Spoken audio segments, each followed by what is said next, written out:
Sir किसके हैं? बोले किसके हैं? तब भोले बाबा बोले पार्वती सुनो कि ये सब ही सर की तुम्हारे भोला नी वचन उचारे ये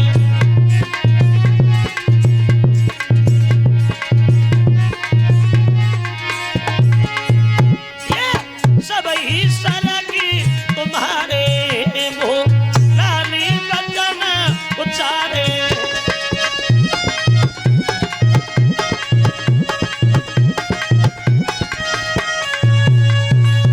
जवाब दिया पार्वती सुनो ये जितने भी सर तुम्हारी निगाह में है ये किसी और के नहीं है तुम्हारे।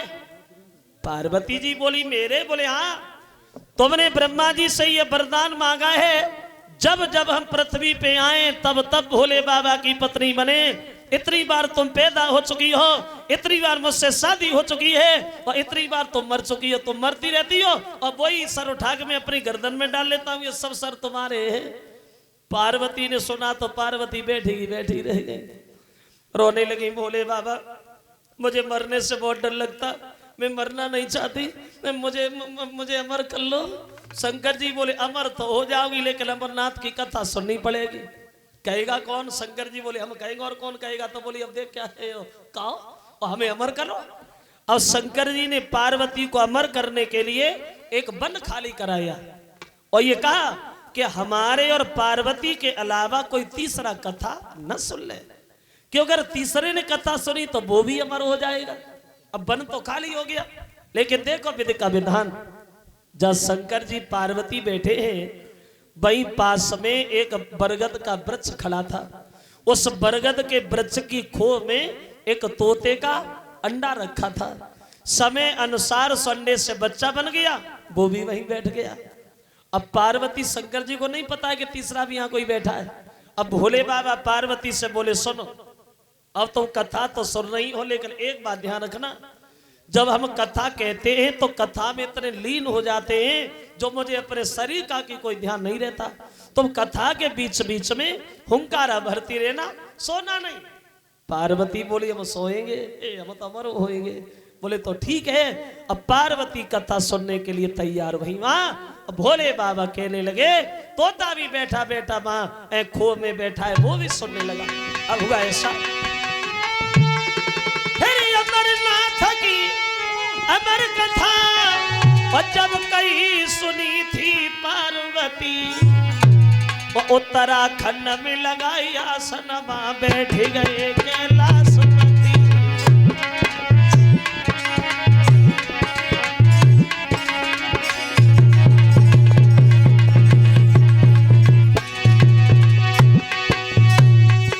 फिर अमरनाथ की अमर कथा जब कहीं सुनी थी पार्वती उत्तराखंड में लगाया सनमा बैठ गए कैलाशपति।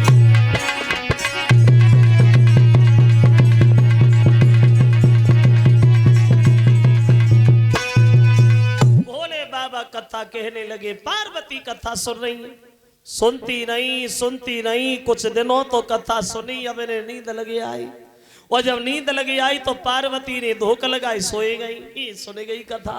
अब हुआ ये कि कछु दिन लगे बाद नींद लो दवाई।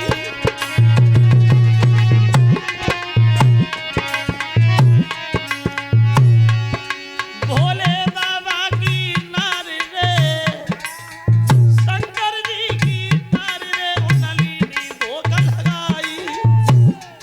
सो गई पार्वती तो सो गई और शंकर जी को नहीं पता कि पार्वती सो रही है कथा सुन रही है, लगे अपनी राम धोने में। हुआ ये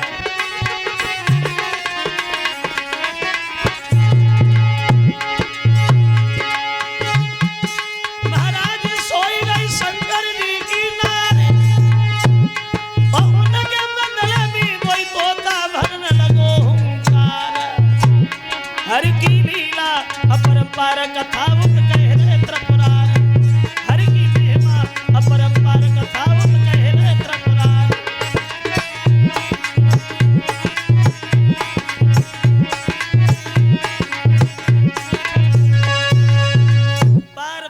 सो गई। अब तोता कथा में हुंकारा भरने लगा। कथा जब खत्म हुई तो पार्वती बोली अब इधर लेटी हैं। तो शंकर जी ने जवाब दिया काय को लेटी, उठो खड़ी हो जा, तुमने कथा सुन ली, तुम अमर हो गई, अब तुम्हें कोई नहीं मार पाएगा। पार्वती बहुत चक्की सी उठ के खड़ी हो गई, कहने लगी शंकर जी कथा काय की कैसी? मैंने कहा सुनी, में तो सो गई थी भोले बाबा। क्या?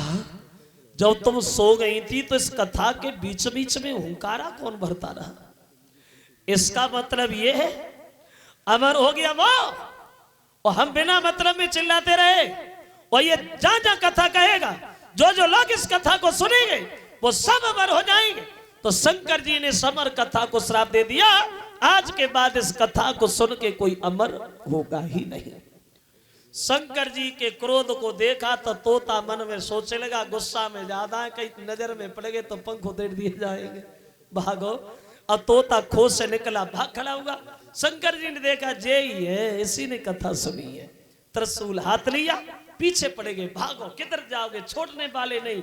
अब तोता आगे, शंकर जी पीछे। तीनों लोगों के चक्कर काटने में लगा रहा, कई जगह नहीं मिली छुपने को। तो तोता ने देखा कि व्यास की पत्नी अरड़ी जो है वो छत पे खड़े होकर के जमुहाई ले रही है। तोता ने मन में सोचा इससे बढ़िया जगह और कहीं नहीं मिलेगी। छोटा सा भेष बनाया और मुंह के द्वारा पेट में घुस गया। शंकर जी दरवाजे पे आए, व्यास इधर आ, अभी तुम्हारे घर में मेरा चोर आके छुप गया है, उसे निकाल के बाहर फेंक दो, हमें उसे मारना है। तो व्यास जी बोले प्रभु चोर तो कोई नहीं आए, हम तो घर में ही बैठे, हमने किसी को नहीं देखा। तो पत्नी बोली महाराज लगता है एक तोते का बच्चा तो हमारे पेट में चला गया। तो व्यास जी बोले प्रभु अगर वो चोर है दुश्मन तोता तुम्हारा, तो पहले हमारी पत्नी मारो फिर अपने दुश्मन को मारो। तो शंकर जी बोले व्यास भैया हम तुम्हारी पत्नी क्यों मारे, इसका क्या दोष है? हम इस तोता का इंतजार करेंगे, ये तोता पेट में कब तक रहेगा, हम जाएंगे नहीं जब तक ये बाहर नहीं आएगा। धूनी रमाई दरवाजे पे बैठ गए, बोले तुम अंदर हम बाहर, हमें करना ही क्या है, जो उधर वो इधर, बैठना ही तो है। और शंकर जी दरवाजे पे, तोता पेट में। 1-2 दिन नहीं, 1-2 महीना नहीं, 1-2 साल नहीं, उस तोता को पेट में छुपे छुपे 12 साल हो गए। वहां 12 साल के बाद व्यास की पत्नी के पेट में दर्द जिस समय शुरू हुआ तो ये व्यास जो है वो भोले बाबा से बोले शंकर जी तुम जाओगे नहीं, हो लगता है तोता बाहर नहीं आएगा, तुम्हारे चक्कर में हमारी पत्नी भी गई, अब मैं क्या करूं भोले बाबा।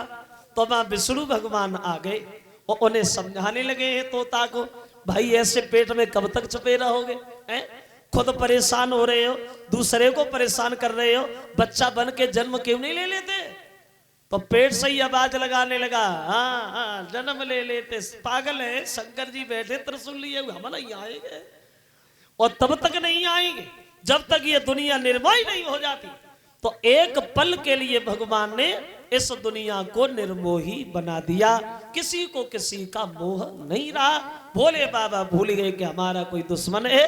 तब जल्दी जल्दी में तो जन्म लयो सुख देवने और बेनरा लपेटे अंग और चले भागते बनी को तो लगे व्यास जी संग।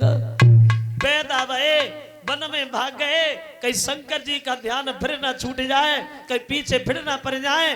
अब व्यास भागे पीछे, सुखदेव आगे, बोले बेटा रुको, तुम्हारी मां घर पर रो रही है, घर चलो। सुखदेव ने साफ मना कर दिया, कोई बाप नहीं, कोई बेटा नहीं, दुनिया निर्मोही है, हम घर पे नहीं आएंगे, तुम घर वापस चले जाओ। तो ये व्यास घर लौटे आए और सुखदेव जंगल में चले गए। और इन सुखदेव ने जंगल में जाकर के इतनी कठिन तपस्या की है भगवान की भक्तों, जो इनकी तपस्या को देख करके देवता का राजा इंद्र भी घबरा गया। और एक रंभा नाम की अप्सरा से बोले, रंभा इधर आ, सुखदेव भजन कर रहे, अगर इनकी तपस्या पूरी हो गई तो हमारी गद्दी चली जाएगी, उन्हें डिगा के आओ। कैसे डिगाओगी तुम जानो। अब चली है वो रंभा, जब बरसों से कुटिया में भजन में लीन है सुखदेव, देखिए कैसी सजी है वो रंभा।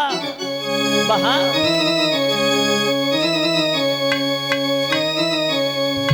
चली है श्रृंगार सजा, कबो रंबा